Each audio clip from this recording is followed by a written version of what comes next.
டேய் வேகமா அடிக்காதடா, இனிமேல் பந்தாங்க போனா நான் எடுத்துட்டு வர மாட்டேன். நீ அடிக்காம நான் போய் எடுத்துட்டு வரலையா? நான் என்ன உன்ன மாதிரி தூரத்துல அடிச்சேன். டேய் சண்டை போடக்கூடாது, 2 பேரும் ஒத்துமையா விளையாடுங்க. அப்பா திட்டுறாரு பத்தியா, எல்லாம் உன்னாலதான். சரி பந்து போடுறா. விளையாடவே வரல. ஏன்? எனக்கு ரொம்ப பசிக்குது, நான் சாப்பிட போறேன். கொஞ்சம் இருடா, நானும் வரேன். அம்மா அம்மா அம்மா அம்மா அம்மா. என்னடா கண்ணு, என்ன விளையாடலையா? இல்லம்மா, எனக்கு ரொம்ப பசிக்குதுமா. எனக்கும் பசிக்குதுமா. ரொம்ப பசிக்குதா? போய் உட்காருங்க, நான் எடுத்துட்டு வரேன். அடடா, பழம் எல்லாம் தீந்து போயிருக்கே, நான் கவனிக்கவே இல்லையே. இந்தாங்க, இது 2 பேரும் சாப்பிடுங்க. பழமா? சீக்கிரம் கொடு, எனக்கும் பசிக்குது. இல்லங்க, நான் மறந்தே போயிட்டேன்.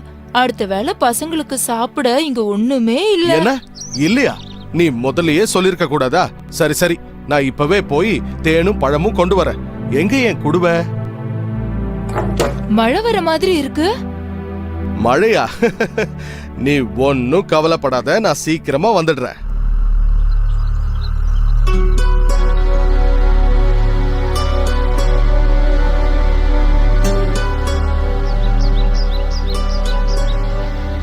குடும்பத்துக்காக அவர் எவ்வளோ கஷ்டப்படுறாரு.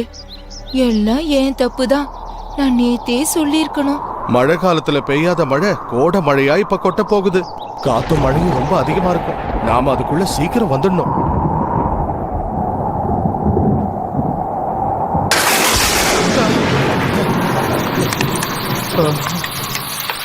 நம்ம வேலைய இந்த மழை கெடுத்துரும் போல இருக்கே.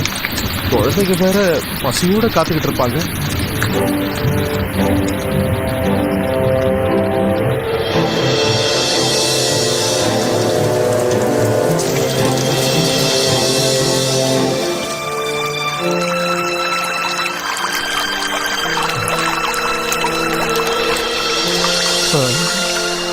காட்டாத்து வெள்ளம் வேற கரை புரண்டு ஓடுது. இத நாம எப்படி கடக்கிறது? இந்த நேரம் ஆத்துக்குள்ள இறங்குனா வெள்ளத்துல மாட்டிக்குவோம். எப்படியும் ஆத்த கடந்தே ஆகணும், அப்பதான் உணவு கிடைக்கும். ஆத்த கடக்க வழி கிடைச்சிருச்சு.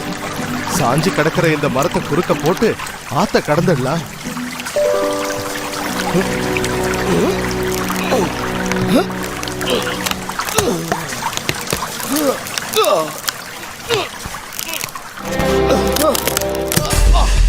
காஞ்ச மரம்னு நினைச்சா மழையில ஊறி இந்த மரம் ரொம்ப கனமா இருக்கே. இந்த மரப்பாலம் இனி நமக்கு மட்டும் இல்ல, எல்லாருக்குமே பயன்படும்.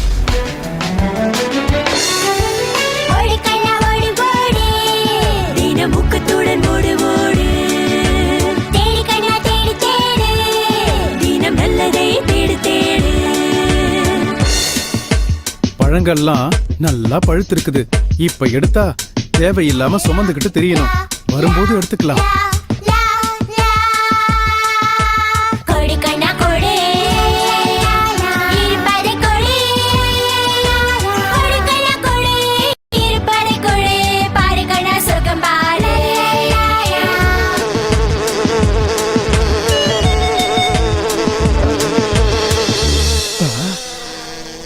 தேனீக்கள் பறக்கிறத பார்த்தா பக்கத்துல தான் எங்கேயோ தேன் கூடு இருக்கணும்னு நினைக்கிறேன்.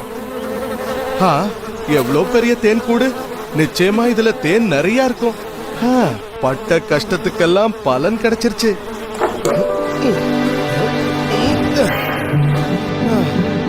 ஆஹா, தேன் வாட பட்டதும் உடம்பு வலியெல்லாம் பறந்து போயிடுச்சு.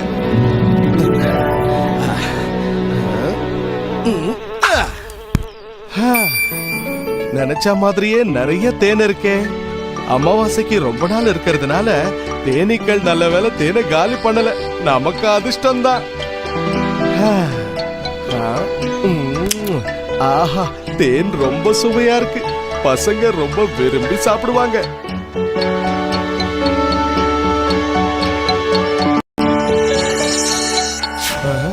இது கொஞ்சம் காயா இருக்கு. இது சீக்கிரமா பழுக்காது. இதுல பழமே சரியில்லை. பசங்களுக்கு பிடிக்காது. இந்த பழம் தான் ரொம்ப அருமையா இருக்கு. இது நம்ம குடும்பத்துக்கு போதும். பழங்களையும் தேனையும் பார்த்ததும் பசங்க ரொம்ப சந்தோஷப்படுவாங்க. ஆத்துல வெள்ளம் ரொம்ப அதிகமாயிடுச்சே. பழத்தையும் தேனையும் பத்திரமா வீட்டுக்கு கொண்டு போய் சேர்க்கணும்.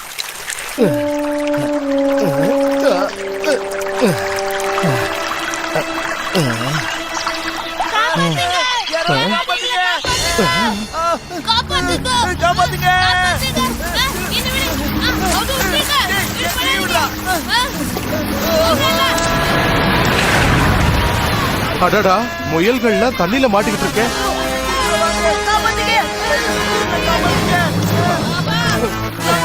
பயப்படாதீங்க, நான் உங்களை காப்பாத்துறேன். இந்தாங்க, என் கையை பிடிச்சுக்கோங்க. சீக்கிரம் வாங்க வாங்க, ஒவ்வொருத்தரா என் கையை பிடிச்சுக்கிட்டு மேல ஏறுங்க. வாங்க.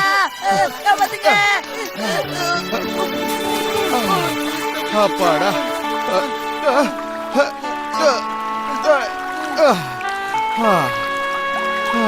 கரடினா, நீங்க காப்பாத்தலனா நாங்க செத்துருப்போம். ரொம்ப நன்றிண்ணா, உங்களை நாங்க மறக்கவே மாட்டோம். ஆமா, எப்படி வெள்ளத்துல சிக்கினீங்க? நாங்க எல்லாரும் எப்பவும் போல ஓடி புடிச்சு விளையாடிட்டு இருந்தோமா. அப்போ திடீர்னு வெள்ளம் வந்து எங்க எல்லாரையும் அடிச்சிட்டு வந்துருச்சு. அது இப்ப நினைச்சா கூட உடம்பெல்லாம் நடுங்குது. ரொம்ப பசிக்குது. எனக்கும் பசிக்குது. என்கிட்ட வாழைப்பழமும் தேனும் இருக்கு, சாப்பிடுறீங்களா? இந்தாங்க, எல்லாரும் சாப்பிடுங்க. இந்தாங்க. நீங்க சாப்பிடுங்க. ஒண்ணும் இல்ல, இன்னும் நிறையவே தரேன், எடுத்துக்கங்க, சாப்பிடுங்க. இந்தா எடுத்துக்கோ. சரி, மறுபடியும் மழை வரதுக்குள்ள உங்க இடத்துக்கு நீங்க திரும்பி போயிடுங்க. ஒருவேளை இந்த ஆத்த கடந்து நீங்க போகணும்னா பக்கத்துல இருக்கிற மரப்பாலத்தை பயன்படுத்திக்கோங்க. கவனமா போகணும்.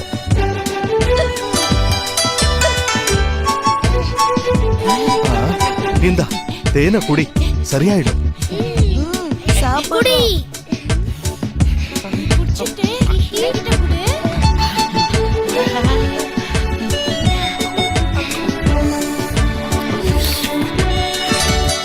ரொம்ப நன்றி கரடியாரே.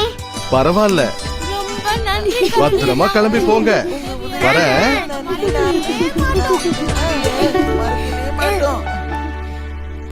ஐயோ அம்மா, வலி தாங்க முடியலையே.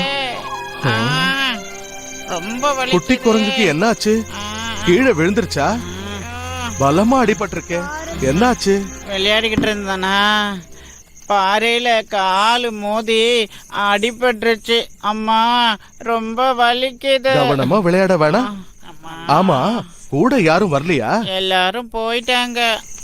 கொஞ்சம் பொறுத்துக்க, உன் காயத்துக்கு மூலிகை மருந்த வச்சு கட்டி விடுறேன். அம்மா, எரியுது. அவ்வளவுதான், இனிமே வலி குறைஞ்சிடும். இந்த மூலிகை உன் காயத்தை சீக்கிரம் குணப்படுத்திடும். என்னாச்சு, இன்னுமா வலிக்குது? இந்த தேனை குடி, உடம்புக்கு தெம்பா இருக்கும். மெல்ல மெல்ல மெல்ல. தேனை குடிச்சிட்டியா? இந்த ஊன்றுகோலோட உதவியால நீ மெல்ல மெல்ல உங்க வீட்டுக்கு போய் சேர்ந்துடலாம். என்ன? ரொம்ப நன்றி கரடி அண்ணா. இந்தாங்க தேன் கொடுவேன். பரவாயில்ல, அத நீயே வச்சுக்க. போற வழியில மறுபடியும் வலி எடுத்துச்சுன்னா அந்த தேனை குடிச்சுக்க. முன்ன பின்ன பழக்கம் இல்லாத எனக்கு நீங்க செஞ்ச உதவிய நான் என்னைக்கும் மறக்க மாட்டேன். கஷ்டப்படுறவங்கள பார்த்தா அவங்களுக்கு உதவ வேண்டியது நம்ம கடமைப்பா. கரடி அண்ணா, உங்க வீடு எங்க இருக்கு? அதோ அந்த மலையை தாண்டதும் ஒரு ஏரி இருக்குல்ல, அதுக்கு பக்கத்துல தான் எங்க வீடு இருக்கு. சரி சரி, நீ பத்திரமா போய் சேர்ந்துடுறியா? நன்றி கரடி அண்ணா, நான் வரேன். சரி, பார்த்து கவனமா போப்பா.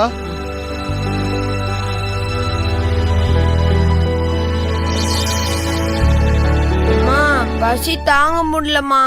அப்பா எப்பமா வருவாரு? இவ்ளோ நேரம் ஆச்சு, இன்னும் அவரை காணுமே. பசங்க பாவம் பசியால வாடிட்டு இருக்காங்க.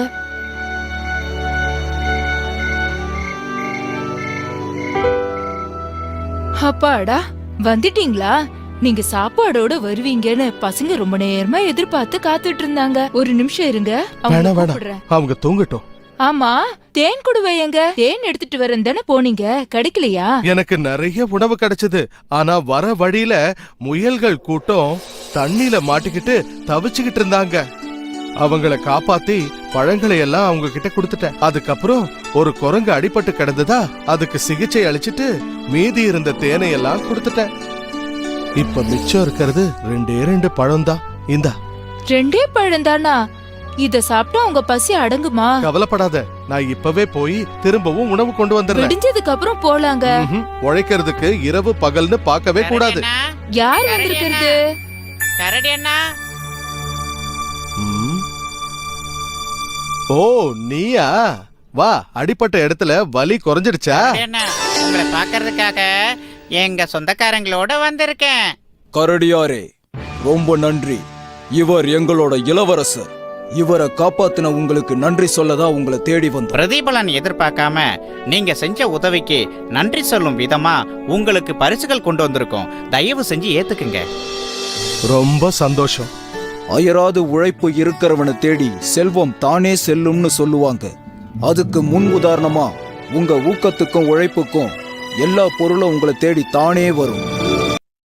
ஆக்கம் அதர்வினாய் செல்லும் அசைவு இலா ஊக்கம் உடையான் உழை.